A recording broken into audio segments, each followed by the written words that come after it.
L'Éternel Dieu commanda à l'homme, tu mangeras librement de tout arbre du jardin, mais de l'arbre de la connaissance du bien et du mal tu n'en mangeras pas, car au jour où tu en mangeras, tu mourras certainement. Genèse 2, 16, 17. Comme dans l'Adam, tout meurt, de même aussi dans le Christ, tous seront rendus vivants. 1 Corinthiens 15, 22. Après avoir créé Adam, Dieu l'a placé dans un jardin merveilleux, rempli d'arbres fruitiers. Adam pouvait admirer la nature créée, témoignage à la bonté du Créateur envers lui. Dieu a aussi parlé au premier homme, lui donnant des instructions claires, rappelées dans le verset cité de la Genèse.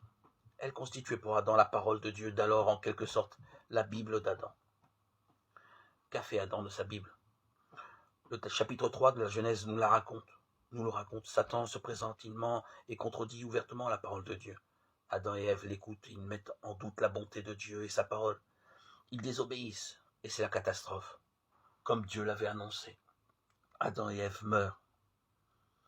Actuellement, comme Adam autrefois, les hommes ont sous les yeux la nature, témoignage universel à la puissance et à la bonté du Créateur. Ils ont aussi sa parole, la Bible, aujourd'hui complète.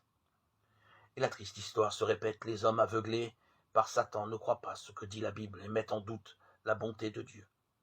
Comme leurs premiers parents, ils sont pécheurs, ils désobéissent, ils meurent. Mais au milieu de ce sombre tableau, une lumière est apparue. Jésus, le Fils de Dieu, est venu sur la terre. Il a résisté à Satan et s'est confié en Dieu. Il a obéi, et cela jusqu'au bout. Il a donné sa vie sur la croix pour des hommes coupables et désobéissants. Il est mort pour eux, mais il est ressuscité le troisième jour. La mort est vaincue. Satan est rendu impuissant. Hébreux 2, 14. Et tous ceux qui croient en Jésus reçoivent la vie éternelle.